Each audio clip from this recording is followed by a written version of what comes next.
Przygotowaliśmy kilka niespodzianek. Warto pojawić się także z dziećmi. Na pewno będą pamiątki już za tydzień. A za momencik będziemy ruszać.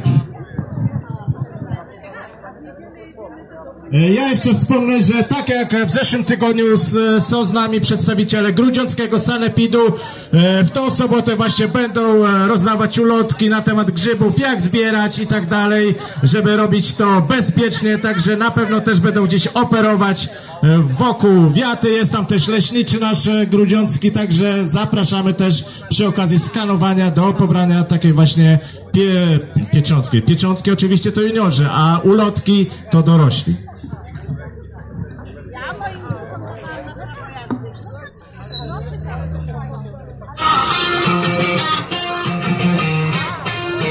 I odliczamy. 5, 4, 3, 2, 1, start!